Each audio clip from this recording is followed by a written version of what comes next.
नमस्कार, मेरा नाम डॉक्टर चंद्रदीप भाड़ा है और हम भी आपको दिखाएंगे कैसे कोरोना को रोकना। लेकिन उससे पहले ये वीडियो देखिए। इस वक्त की बड़ी खबर आप जान लीजिए। कोरोना संक्रमण का नया आंकड़ा सामने आ गया है देश में, और नया आंकड़ा क्या है ये भी आप जान लीजिए। लगातार केसेस सामने हैं, लेकिन आपको बता दें कि मरने वालों का आंकड़ा 1000 को पार कर गया है देश में। आज लगभग सारे देश कोरोना से फाइट कर रहे हैं और उसी के चलते पूरी दुनिया लॉकडाउन में है।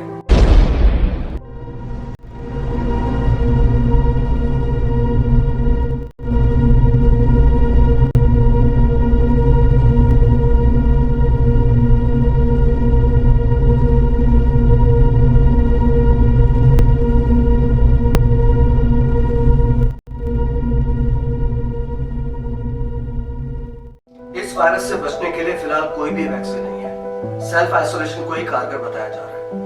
आज चीन, अमेरिका, इटली, फ्रांस और इंग्लैंड जैसे कई देश कोरोना की वजह से गंभीर हालत में हैं। अगर हम कंपैरिजन करें तो हमारा देश अभी काफी अच्छी हालत में है और सिर्फ लॉकडाउन और सेल्फ क्वारंटाइन से हमें काफी सहायता मिल रही है। हमारी सरकारें पूरे अलर्ट मोड पर है और हर क्षेत्र को ऑब्जर्वेशन में रखा जा रहा है। इस लॉकडाउन पीरियड में हमने सब कुछ एनालाइज करने के बाद 10 प्रश्न तैयार किए हैं, जिनके answer actors academy of Rajasthan के एक्टर्स देंगे। तो शुरुआत करते हैं घर से।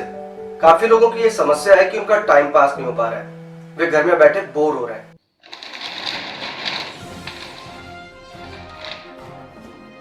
ये लॉकडाउन ने तो पूरी जिंदगी हुई लॉक कर दिया है।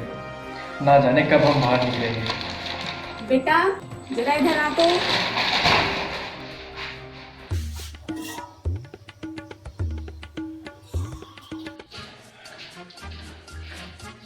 क्या है? क्या हो गया? ओ भाई क्या हो गया? क्या हो गया? जिंदगी खराब हो गई मेरी तो। घर बैठे बैठे पक गया हूँ। हाँ तो तू अकेला ही बोर नहीं हो रहा है इसमें? ठीक है, पूरी दुनिया अपने अपने घरों में बैठी हुई है, लेकिन तेरे तरह चिल्लाते नहीं वो लोग। तो क्या करूं मैं? सबसे पहले तो जिनके मन में एक ख्याल आ रहा है ना, उन सबको उन फौजी भाइयों के बारे में सोचना चाहिए। अरे दिन रात मेहनत करते हैं वो लोग, सेवा करते हैं देश की, लेकिन फिर भी शिकायत नहीं करते हैं। हम लोगों को मौका मिला है इस बार देशभक्ति दिखाने का, तो क्यों ना घर पे रुके। देख भाई, मैं सिर्फ एक बात जानता हूँ, हम लोग घर पर रहकर ही इस देश की सेवा कर सकते हैं, कोरोना से लड़ सकते हैं। टाइम पास नहीं हो रहा है। वाह, बिल्कुल सही। इस समय घर पर रहकर हम अपना नॉलेज गेन कर सकते हैं, अपने आप को अपग्रेड कर सकते हैं और ढेर सारी मूवीज देखकर अपना एंटरटेनमेंट कर सकते हैं।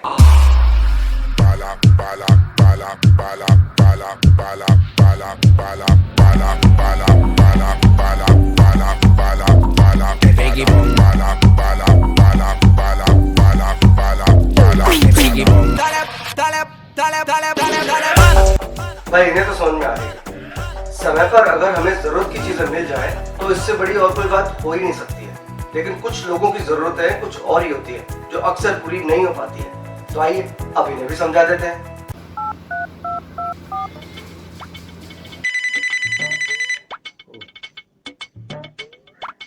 Hello hello Sanjay ji. दिलीप भाई कैसे हो? बहुत बुरे हाल है संजय जी। अब तुम्हें क्या हो गया? अरे घबराओ ना, देखना हालात जल्दी ही अच्छे हो जाएंगे। पहले जैसा सब सामान्य हो जाएगा। मैं उन सब की बात नहीं कर रहा। तो किसकी बात कर रहे हो? अरे वो क्या हुआ संजय जी, मेरे पास केवल एक सिगरेट बची है, उसको भी बड़े मैनेजमेंट से पी रहा हूँ। कैसे? अरे वो मैंने सिगरेट के ऊपर निशान लगा रखे हैं, इतनी सुबह पीऊंगा, इतनी दोपहर में पीऊंगा और इतनी शाम को, और जल्द ही पैकेट का जुगाड़ भी हो जाएगा।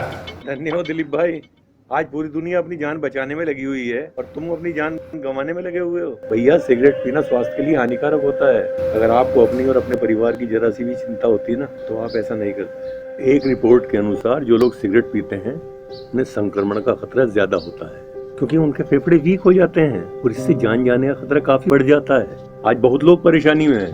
अरे मेरे भाई, कई लोगों को तो 2 वक्त का भोजन भी नसीब नहीं हो रहा है और आप यहाँ सिगरेट की समस्या जूझ रहे हैं।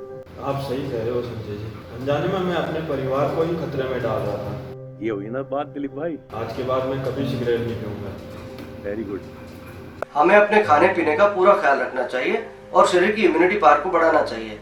लॉकडाउन के चलते आज कई घरों में खाने पीने के सामान की कमी होने लगी है। जरूरतमंद लोगों को इस समय काफी तकलीफों का सामना करना पड़ रहा है, क्योंकि इस समय में सरकार और अन्य संस्थाओं से वो लोग भी मदद मांग रहे हैं जिनके पास राशन की कोई कमी नहीं है। चल बेटा, राशन लाने में मेरी मदद कर दे।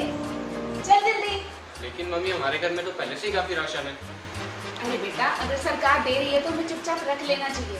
वैसे भी ये राशन हमारा आगे काम आ जाएगा। अगर हमारे राशन लेने की वजह से किसी जरूरतमंद परिवार को राशन नहीं मिला तो? तुम ठीक कह रहे हो बेटा। अनजाने में मैं भी कितनी बड़ी गलती करनी जा रही थी। मुझे तुम पर गर्व है बेटा। चल, इसी खुशी में तेरे लिए मेरी फेवरेट डिश बना दे। हमने इस तरह के कई वीडियोस देखे हैं जिनमें लोग सहायता केंद्रों पर कॉल करके खाने की मांग करते हैं, और जब खाना उन तक पहुंचता है तो उनके घर में पहले से ही खाना पक रहा होता है और सहायता में आया खाना डस्टबिन में पड़ा नजर आता है। ऐसे में सीधे सीधे प्रश्न उठता है कि ऐसे लोग किसके सगे हैं, ये क्या चाहते हैं और किस मानसिकता से ग्रसित हैं। ऐसे लोगों की वजह से ही लोग भूख से मर रहे हैं। कोरोना वायरस से बचने के लिए सिर्फ सावधानी ही एकमात्र इलाज है। ये देखकर भी बहुत हैरानी होती है कि कोरोना से बचने के लिए लोग अंधविश्वास का सहारा ले रहे हैं। और देवेंद्र भाई, क्या हालचाल? एकदम मजे में। चलो बढ़िया है। सेफ रहे ना, घर से बाहर तो नहीं निकलता ना? अरे नाना, और वैसे भी अगर मैं निकलूं तो मुझे कुछ नहीं होने वाला। मतलब? अरे मेरे पास गुरुजी की दी गई पावन सर्वोपरि एंटी कोरोना बबूत है, साथ में गुरुजी का मंत्र भी मिला है। अच्छा, जरा बोल कर बताना। पोपट गया जेल में आया भूत, कोरोना से बचने के लिए ले बाबा की बबूत। अब क्या हो गया? अरे भाई, अगर ये बाबा वगैरह ही कोरोना का इलाज कर पाते तो ये लॉकडाउन करना ही नहीं पड़ता। आज के समय में जहां हम विज्ञान के सहारे अपने आप को और अपने देश को आगे बढ़ाने का प्रयास कर रहे हैं, वहीं पर कुछ लोग अंधविश्वास का सहारा लेकर अपनी अज्ञानता का प्रदर्शन कर रहे हैं। कोरोना की इस महामारी से बचने के लिए झाड़ फूक, टोना टोटका, ताबीज जैसे पाखंडों का सहारा ले रहे हैं और अजीबोगरीब इलाज करवाकर इस देश को भ्रमित करने का प्रयास कर रहे हैं। जबकि बीमारी के लक्षण दिखने पर हमें सबसे पहले मरीज को सेल्फ क्वारंटाइन करना चाहिए। अंधविश्वास को छोड़कर डॉक्टर द्वारा बताए गए निर्देशों का पालन करना चाहिए। झाड़ फूक, टोना टोटका, बाबा, तांत्रिक, इनके पास ना जाकर नजदीकी अस्पताल जाना चाहिए, क्योंकि कोरोना की महामारी से बचने का सिर्फ एक ही तरीका है और वो है हमारी समझदारी। फिर भी अगर तुझे कुछ लगाना ही है तो मास्क लगा, सैनिटाइजर लगा, वो ही हमारे लिए सबसे उपयोगी है।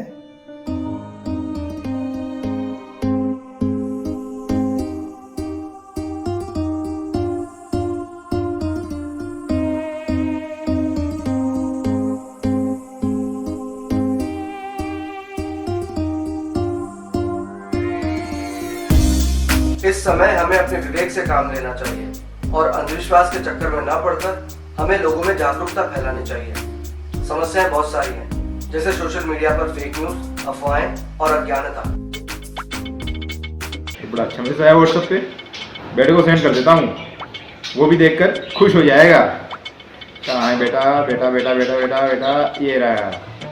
हाँ, उसे फ़ोन भी कर लेता हूँ। हेलो, हाँ बेटा, मैंने तुम्हें एक मैसेज सेंड किया है। हाँ। अरे पापा, ये क्या भेज दिया आपने? तो क्या है ना कि जो ये कोरोना वायरस है, इसकी वजह से लॉकडाउन हुआ है, और लॉकडाउन के अंदर इटली गवर्नमेंट ने एक नया तरीका निकाला है। उन्होंने क्या किया कि जानवरों को खुले सड़कों पर छोड़ दिया है, ताकि लोग जानवरों के डर के मारे घरों से बाहर ना निकले। अरे पापा, ये फेक न्यूज है। अरे बेटा, मैं मानता हूँ कि तू समझदार है, तू शहर में रह रहा है, अच्छी पढ़ाई कर रहा है, लेकिन तू अभी बाप से बड़ा नहीं हुआ है, ठीक है ना? पिता हूँ मैं, तेरा पिता। मैंने जो न्यूज भेजी है उसके ऊपर कुछ लिखा हुआ है, उसको ढंग से पढ़ तो ले। बस मुंह से बोल दिया फेक है, तेरे कहने से फेक हो जाएगी न्यूज। अरे पापा, ये मूवी का सीन है, आप भी ना कुछ भी सच मान लेते हैं। फेक न्यूज फैलाने वालों के पास केवल दो ही तो सोर्स हैं, फेसबुक और व्हाट्सएप। पापा उन्हें इस बात की भी चिंता नहीं होती कि ये न्यूज़ सही है गलत है, और हम भी इसे बिना सोचे समझे कंटिन्यूअसली पोस्ट फॉरवर्ड कर देते हैं और बाद में इसका अंजाम पूरे समाज को भुगतना पड़ता है। पापा, हमें कोई भी न्यूज़ शेयर करने से पहले उसकी जांच पड़ताल कर लेनी चाहिए। और क्या आपको पता नहीं है, डिजास्टर मैनेजमेंट ऑफ इंडिया ने कोविड-19 से संबंधित किसी भी प्रकार की पोस्ट फॉरवर्ड पर बैन लगा रखा है। ये तो तुम ठीक कह रहे हो बेटा, तुम्हारी इस बात से मैं बिल्कुल सहमत हूँ।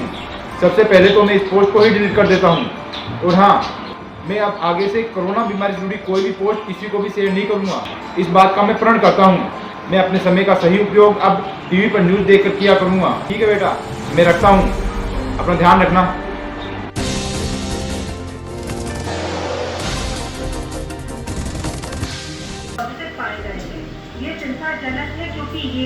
ये फेक न्यूज जानलेवा भी साबित हो सकती है, इसलिए हमें ऐसी कोई भी न्यूज शेयर नहीं करनी चाहिए जिससे अव्यवस्था फैले। अब हमारी अगली समस्या ये है कि लोगों को अपने घरों से बाहर निकलना है, बिना ये सोचे समझे कि अभी हम घर से बाहर निकले तो कोरोना को घर में ले आएंगे। चाबी का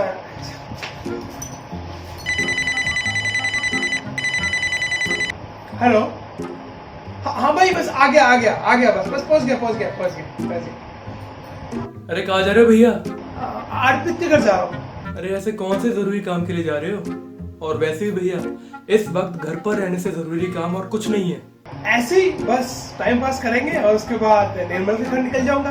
अच्छा, और पुलिस? तेरे भाई को पता है पुलिस से कैसे बच निकलने का है।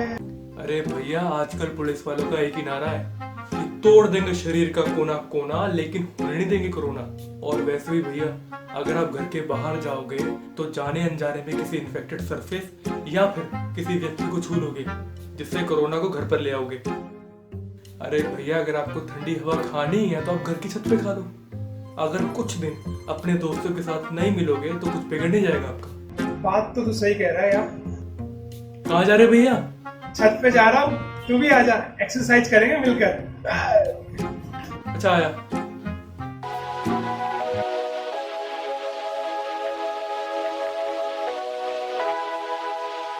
लॉकडाउन में हम अपने परिवार के साथ पूरा टाइम एंजॉय कर रहे हैं।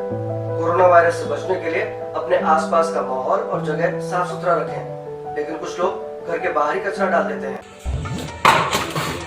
बेटा जाइए, कूड़ा बाहर फेंका। आया मम्मी। कहाँ फेंकने जा रहे हो? घर के बाहर पापा। हाँ, ऐसा करते करते कचरे का ढेर लगा देना बाहर। क्या हुआ जी? लॉकडाउन का क्या है, हमसे कई गुना ज्यादा जानवरों पर पड़ा है। जो जीव जंतु जैसे कुत्ते, बिल्ली, जो फेंके हुए खाने पर जिंदा थे, आज वो खाना देखने तक के लिए तरस गए हैं। और हम हैं कि इस्तेमाल किए गए मास्क भी सड़कों पर फेंक रहे हैं। अरे हो सकता है भाई कोई जानवर भूखा हो और इस मास्क से संक्रमित हो जाए। हमें अपने स्तर पर इन जीव जंतुओं को भी कोरोना से बचाना है। सॉरी पापा। अरे बेटा, कोई बात नहीं। एक काम करो, एक डब्बा लेकर आओ और इस कचरे को उसमें डालकर अच्छे से पैक कर दो। और हाँ, कल कचरे वाली गाड़ी आएगी, उसमें डाल देना।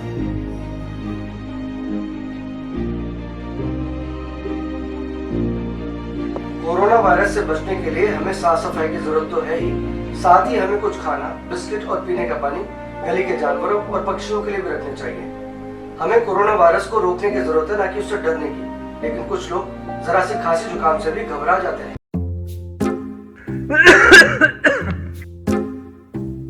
अरे क्या हुआ भाई? कोरोना हो गया। Corona virus? मुझे डॉक्टर के पास ले चलो, कोरोना हो गया है। जहाँ तक मुझे याद है, लॉकडाउन से लेके अब तक ना तो अपन दोनों घर से बाहर गए और ना ही कोई बाहर का आदमी घर में आया, यानी हम किसी के संपर्क में तो आए नहीं। मेरा फोन नदी में फेंक देना और चिंटू को मेरा प्ले स्टेशन मत देना, मेरा प्ले स्टेशन तोड़ देगा। हाँ, बेटा मैंने रात को बोला था ना तुझे कि तू गर्म पानी पी ले, लेकिन तूने मेरी एक बात नहीं मानी और गया सीधा फ्रिज के पास में, निकाली बोतल और पी गया, कटक गया उसका ठंडा ठंडा पानी। बेटा उसी से तेरा गला जाम हुआ है और तुझे उसी वजह से खांसी हुई है। मतलब यह है कि हल्की सर्दी, खांसी या जुकाम कोरोना के लक्षण जरूर हो सकते हैं, लेकिन ये कतई जरूरी नहीं है कि आपको कोरोना ही हो। आपको कोरोना है या नहीं, यह जानने के लिए किसी डॉक्टर से परामर्श लीजिए और हाँ, उसकी बताई हुई बातों पर अमल कीजिए। इसके बावजूद भी अगर आपका बुखार कम नहीं हो रहा हो और सांस लेने में दिक्कत आ रही हो तो किसी नजदीकी हॉस्पिटल जाकर आप अपनी जांच करवाइए। दूसरा तरीका यह है कि आरोग्य सेतु ऐप को डाउनलोड कीजिए, उसमें कुछ प्रश्न पूछे गए हैं, उनका जवाब दीजिए और अपनी स्थिति जानिए।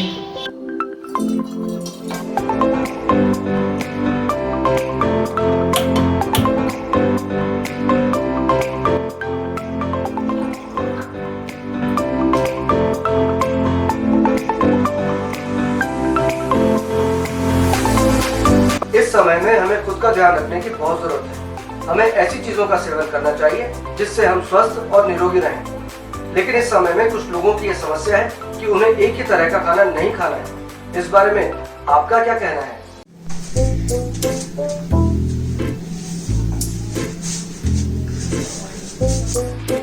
आजा बेटा, खाना खा ले।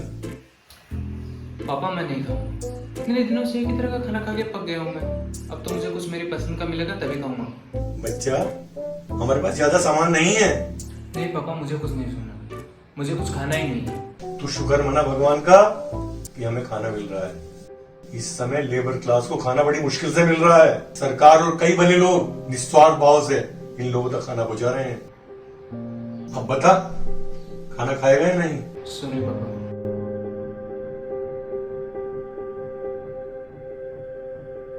लॉकडाउन के कारण हमारे देश में कोरोना से बचाव में काफी मदद मिली है, लेकिन कुछ लोग लॉकडाउन से अभी भी खुश नहीं है। अरे यार, ये लॉकडाउन फिर से बढ़ा दिया। हाँ तो कोई मतलब नहीं है लॉकडाउन बढ़ाने का, सरकार को सिर्फ परेशानी बढ़ानी है। अगर ये लॉकडाउन ना होता ना तो आज पूरे इंडिया में 15 लाख से ज्यादा केसेस होते। आज के टाइम में ये लॉकडाउन ही लोगों को कोरोना से बचा सकता है। अमेरिका ने लॉकडाउन करने में देरी की, उसका खामियाजा आज वहां की पूरी निर्दोष जनता भुगत रही है। अरे हाँ गुरुजी, माफ कर दो। कोरोना के 4 स्टेज होते हैं। पहले स्टेज में इस बीमारी के कुछ ही केस होते हैं। दूसरे स्टेज को लोकल ट्रांसमिशन कहते हैं, जिसमें ये बीमारी एक व्यक्ति से दूसरे व्यक्ति में तेजी से ट्रांसफर होती है। लेकिन तीसरे स्टेज में ये बीमारी पूरे समुदाय को प्रभावित करती है और एक महामारी का रूप लेने लगती है। ये बीमारी उनको भी हो सकती है जिनकी कोई ट्रैवल हिस्ट्री नहीं होती है। और अंत में स्टेज 4। अभी तक चाइना ही ऐसा देश है जिसने स्टेज 4 को भुगता है। अभी हमारे देश के हालात बाकी देशों से ठीक है। डॉक्टर्स, मेडिकल स्टाफ, पुलिसकर्मी, सफाई कर्मचारी, मीडिया कर्मी, स्वयंसेवी संस्थाओं और हमारी सरकारों का भरपूर सहयोग हमें मिल रहा है। आप भी उन्हें सहयोग करें। कोरोना से बचाव ही इलाज है, इसीलिए घर पर रहें, सोशल डिस्टेंस बनाए रखें और साफ सफाई का ध्यान रखें। तभी हम कोरोना वॉरियर बनकर कोरोना को रोक पाएंगे। जय हिंद।